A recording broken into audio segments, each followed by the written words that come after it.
आज की इस वीडियो में मुल्क राज आनंद द्वारा लिखा गया उनका बहुत ही पॉपुलर नावल है जिसका नाम है अनटचेबल। इसके पहले इस पर एक वीडियो हम बना चुके हैं जिसका लिंक आपको डिस्क्रिप्शन में मिल जाएगा। यह सेकेंड पार्ट का वीडियो है। इसमें हम 20 most important one liner questions को इंक्लूड किए हैं जो कि कॉम्पिटिटिव एग्ज़ाम के लिए कुछ न कुछ हेल्पफुल होगा, क्योंकि कॉम्पिटिटिव एग्ज़ाम में कभी कभी जो नॉर्मल क्वेश्चंस है उसको वह पुटअप करता है, और जो नॉर्मल क्वेश्चंस होते हैं इतने नॉर्मल क्वेश्चंस कभी कभी पुटअप कर लिए जाते हैं कि जिसको हम बिल्कुल नॉर्मल समझकर हम उस पर बिल्कुल भी ध्यान नहीं देते हैं। तो इसमें देखिए दोनों प्रकार के क्वेश्चंस इंक्लूड हैं। स्टार्ट करें। देखिए स्क्रीन पर आप देखिए untouchable very short answer type question है। क्वेश्चन नंबर फर्स्ट में पोएट कह रहे हैं कि what did the poet suggest to abolish untouchability, यानी जो छुआछूत है उसको एब्लिश समाप्त करने के लिए जो पोएट है वह हमें किस प्रकार से सजेस्ट कर रहा है, वह हमें सलाह या सुझाव दे रहा है। तो इसमें देखिए वन लाइनर क्वेश्चन से इसका आंसर आपको नीचे दिया है। इंट्रोडक्शन ऑफ फ्लश सिस्टम, जो फ्लश सिस्टम है उसका परिचय करा दिया गया था। इसके पहले क्या था कि फ्लश सिस्टम नहीं था, फ्लश सिस्टम नहीं था, उसका इन्वेंशन नहीं हुआ था। तो उस समय था तो मानव के जो मलमूत्र हैं उसको पूरी तरह से एक जगह स्टोर किया जाता था, और स्टोर करने के बाद जो स्वीपर्स होते हैं या अन्य जो लोग होते हैं जो उसको साफ करते हैं वे उसको ले जाकर के कहीं दूसरे एक स्थान पर वहां पर उसको इकट्ठा करते थे। लेकिन जब से फ्लश सिस्टम आया तो फ्लश सिस्टम में क्या होता है कि पानी के द्वारा और वो जो मलमूत्र होता है पानी के द्वारा इसको पूरी तरह से डिस्पोज किया जाता है, जिससे वह बहुत ही जल्दी पूरी तरह से मिट्टी में मिल सके और यह डिस्ट्रॉय हो सके, पूरी तरह से समाप्त हो सके। सेकेंड क्वेश्चन में कह रहे हैं कि what name did Gandhi ji give to the untouchables, जो गांधी जी हैं वह अनटचेबल्स लोगों को, यानी कि जो छुआछूत लोग हैं जो बिल्कुल लो कास्ट से बिलोंग करते हैं, उनको वह किस नाम से जाने जाते थे या उनको वह किस नाम से पुकारते थे, कौन सा नाम उन्हें वह दिए थे। तो यहाँ देखिए है हरिजन्स नाम दिए थे, द मैन ऑफ गॉड, और हरिजन्स का मतलब होता है हरि के जन, अर्थात ईश्वर के लोग, जो ईश्वर के प्रजा है। थर्ड क्वेश्चन में कह रहे हैं कि what did colonel Hutchinson want from Bakha to do, जो कर्नल हचिंसन से वह बाखा से क्या चाहते थे। तो जैसा कि आप जान रहे हैं जो कर्नल हचिंसन थे इनका एक ही काम था कि यह ज़्यादातर लोगों को क्रिश्चियन में चेंज करवा रहे थे, उनसे यह क्या कर रहे थे कि उनका रिलीजन चेंज करवा करके उन्हें यह बता रहे थे कि वे भी क्रिश्चियन जो रिलीजन है उसको अडॉप्ट कर लें। तो इसलिए इसका देखिए आंसर दिया है टू टर्न ए क्रिश्चियन, यानी कर्नल हचिंसन यही चाहते थे कि बाखा भी क्या करे, अपने रिलीजन को चेंज कर ले और वह एक क्रिश्चियन बन जाए, क्योंकि कर्नल हचिंसन को ऐसा लगता था कि जो क्रिश्चियन रिलीजन है वह सबसे बेस्ट है, सबसे अच्छा है, क्योंकि उस रिलीजन में हो सकता है कि जो अनटचेबल्स लोग हैं उनके साथ उतना बैड बिहेवियर नहीं किया जाता था जितना कि इस रिलीजन में था, यानी इस जो ये लो कास्ट थे। नेक्स्ट क्वेश्चन में कह रहे हैं कि whose marriage took place in the outcaste colony, outcaste colony यानी जो बहिष्कृत कॉलोनी है। अक्सर जो अनटचेबल्स होते हैं, जो लो कास्ट लोग होते हैं, इनकी जो कॉलोनी होती है या इनका जो विलेज या टाउन होता है यह अन्य सोसाइटी के लोगों से बिल्कुल दूर होता है, बिल्कुल बहिष्कृत कॉलोनी होती है, और इसको बिल्कुल अन्य जो लोग होते हैं उनके गांव से इनको दूर एक कॉलोनी दी जाती है, वहीं एक साइड यह रहते हैं।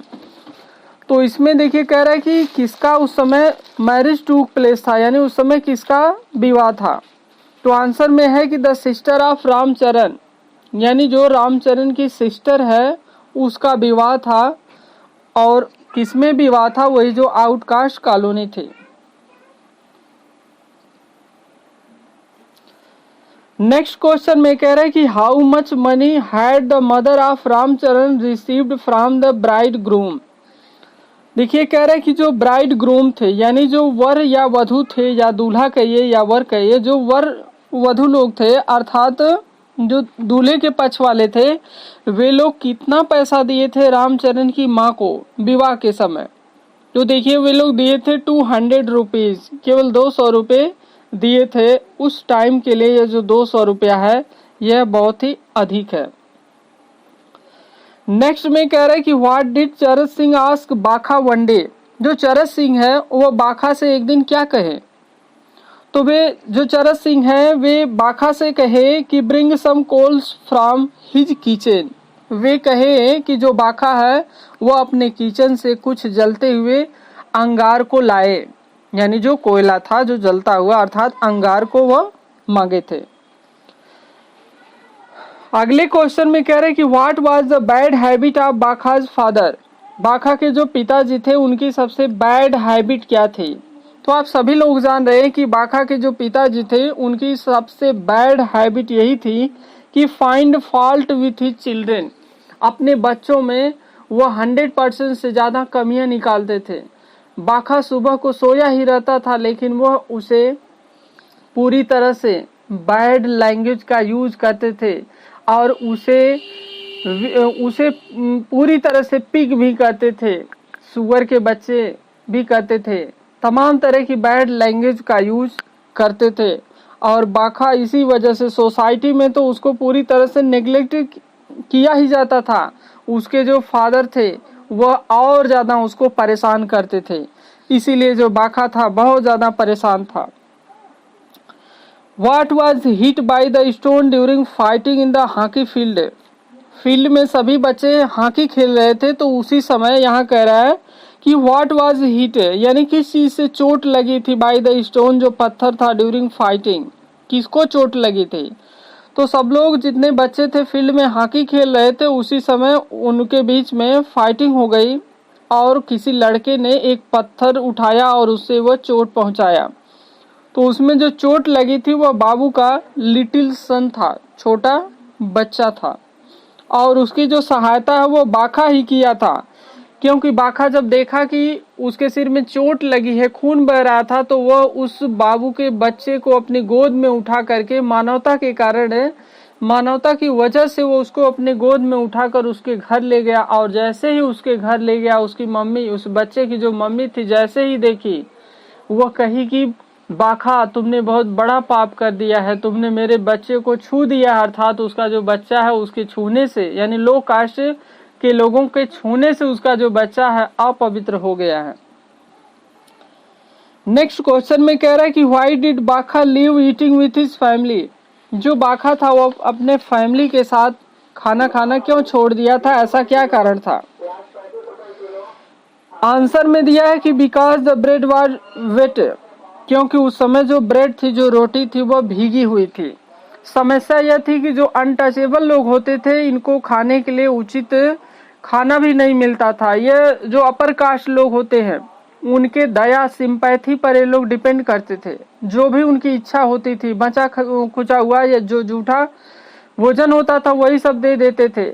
और बाखा पूरी तरह से इसमें, इस अनटचेबल को जब आप पढ़ेंगे तो उसमें लिखा गया है कि बाखा को क्या किया जाता था जब ये जाकर चिल्लाता था कि आप जमादार को रोटी दो, खाना दो, तो third, second, fourth, fifth floor से जो अपर कास्ट की जो लेडीज होती थी वो वहीं से रोटी का छोटा सा टुकड़ा उछाल देती थी, चाहे वह जमीन पर गिरे चाहे जहां गिरे, या उनका बचा खुचा हुआ जो कुछ खाना होता था उसको बाखा लेकर घर आता था। कभी कभी तो ऐसा डिस्क्राइब उसमें किया है कि वे जब खाना खा लेते थे तो जो थाली होती थी उसमें वे हाथ धुल लेते थे और उसमें बची हुई जो रोटी होती थी उसी थाली में, उस पानी में भीग जाती थी और फिर उसको निकाल कर इन्हें खाना पड़ता था। तो बाखा इसी वजह से अपने फैमिली के साथ खाना नहीं खाता था, क्योंकि उस फैमिली जो लोग, उसके फैमिली के जो लोग खाना खाते थे तो उसमें वही किसी का जूठा खाना था, रोटी थी, और वह उस पानी में भीगी हुई थी। Who took Bakha's favor during his insult on the road? एक बार जब बाखा रोड पर था तो उसका बहुत ही इंसल्ट हुआ। तो इस क्वेश्चन में पूछ रहा है कि जब उसका इंसल्ट हुआ तो कौन ऐसा पर्सन था जो उसकी मदद किया। तो वह देखिए तांगा वाला था, यानी एक तांगा वाला आ रहा था जो बाखा की मदद किया था। और लोग क्या कर रहे थे, बाखा का इंसल्ट कर रहे थे। अगले क्वेश्चन में कह रहे हैं कि what was the rate of the jalebis in the market. बाखा एक बार वहां से गुजर रहा था तो उसने देखा कि बाजार में जलेबी बनी हुई है। तो यहाँ पूछ रहा है कि जलेबी का जो रेट है वो कितना था। तो 1 रुपी पर शेयर, यानी 1 शेयर अर्थात 1 शेर का जो दाम था वह 1 रुपी था। 1 रुपए में 1 शेर मिलता था। तो जो यह शेर है, आप जान रहे हैं कि शेर क्या है, भारत का एक पारंपरिक वजन करने की इकाई है, वजन करने का एक माप है। और 1 शेर में आज के डेट में देखा जाए तो 1 शेर में होता है 933 ग्राम, यानी 1 केजी अर्थात 1 किलो भी नहीं होता है। तो 1 शेर में 933 ग्राम।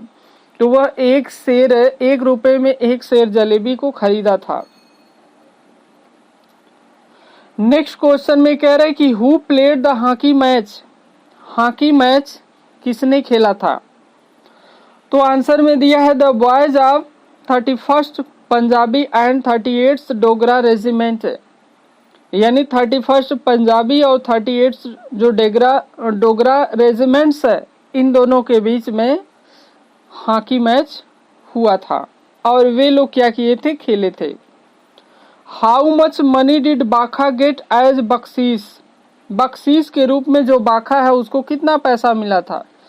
बख्शीश को आप घूस भी कह सकते हैं, घूस उतना उचित नहीं है, हम इसे उपहार कह सकते हैं। जैसे उपहार स्वरूप आपको कुछ भी, चाहे दान मिला हो या कोई धन मिला हो।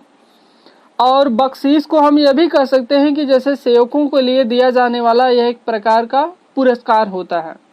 तो बाखा को बख्शीश के रूप में यानी पुरस्कार के रूप में केवल 10 रुपए मिले थे, only 10 rupees. What was the greatest wish of बाखा। बाखा की सबसे तीव्र जो डिजायर्स थी, जो इच्छा थी, बहुत ज्यादा वो इच्छा करता था, 24 घंटे इसी के बारे में स्वप्न देखता था। बिल्कुल यह बात हमेशा उसके माइंड में आती थी। वह क्या थी, लिव मीन्स वह रहना चाहता था, and look like a Sahib. बाखा की सबसे बड़ी इच्छा थी कि वह एक साहब की तरह जीना चाहता था और साहब की तरह दिखना चाहता था। साहब की तरह से अच्छे कपड़ों में, प्रोफेशनल कपड़ों में वह दिखना चाहता था। साहब मतलब आप समझिए इंग्लिश मैन, यानी जो अपर कास्ट के लोग थे या जो वहाँ के उस समाज के उस समय के जो इंग्लिश मैन थे, उनकी तरह वह साहब बनना चाहता था, साहब की तरह कपड़ा पहनना चाहता था और उन्हीं की तरह वह दिखना चाहता था। यह उसकी सबसे स्ट्रांग डिजायर थी। Why could Sohini not light the fire party. जो सोहिनी है, बाखा की जो सिस्टर है, वह चाय बनाने के लिए उसने आग को क्यों नहीं जलाया। तो यहां देखिए आंसर में दिया है कि द फ्यूल वाज वेट।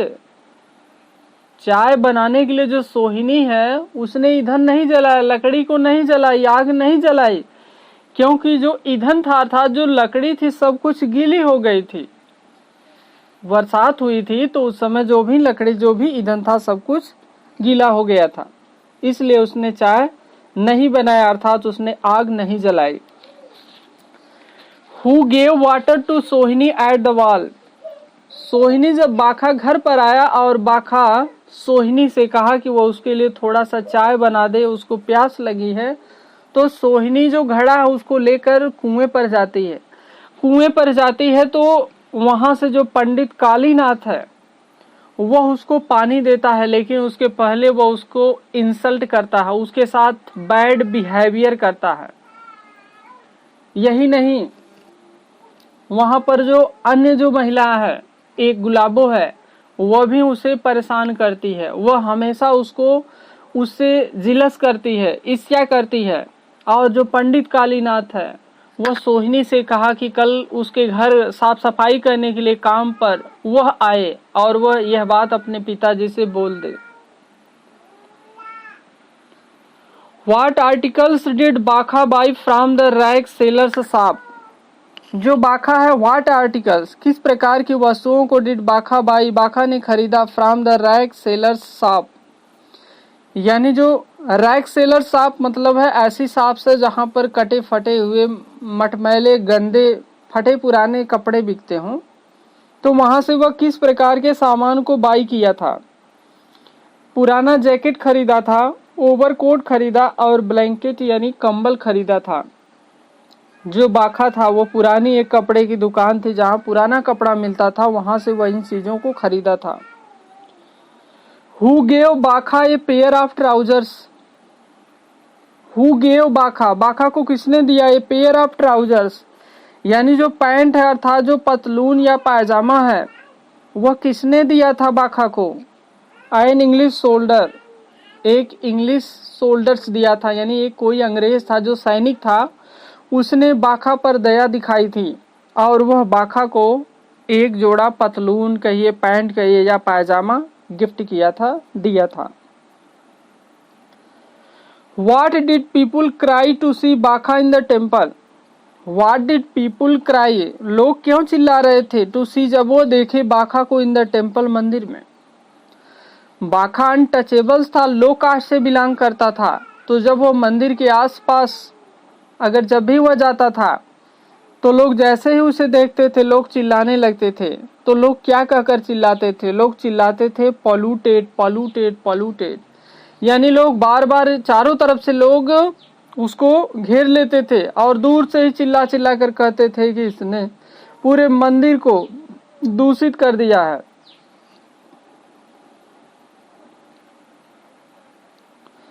आज का लास्ट क्वेश्चन है कि who brought the basket for the refuge from marriage? Who brought the basket, who किसने, ब्रॉट लाया, द बास्केट शादी की जो टोकरी थी किसने लाया, आप द रिफ्यूज और किसने उसके लिए मना कर दिया, फ्रॉम मैरिज विवाह के लिए, यानी जो शादी से मना करने की टोकरी लेकर आया था वो कौन था? तो इसमें एक कैरेक्टर है, वो है राखा, उसका नाम है राखा। उन्हीं ने क्या किया था, शादी से मना करने की टोकरी को ले आया था। तो अनटचेबल जो नावल है इस पर हम 2 वीडियो बनाए हैं। फर्स्ट में ऑब्जेक्टिव टाइप क्वेश्चंस को इंक्लूड किए हैं और सेकंड में 1 लाइनर क्वेश्चंस को इंक्लूड किए हैं। इसके अलावा समरी को नेक्स्ट पार्ट में हम कवर करेंगे और आपको जो भी वीडियो चाहिए आप कमेंट सेक्शन में बता सकते हैं। वीडियो अगर पसंद आई हो तो आप इसको लाइक शेयर कमेंट जरूर कीजिएगा और अगर आप चैनल पर नए हो तो आप इसको सब्सक्राइब जरूर कीजिएगा। तो आज के लिए बस इतना ही। Thanks for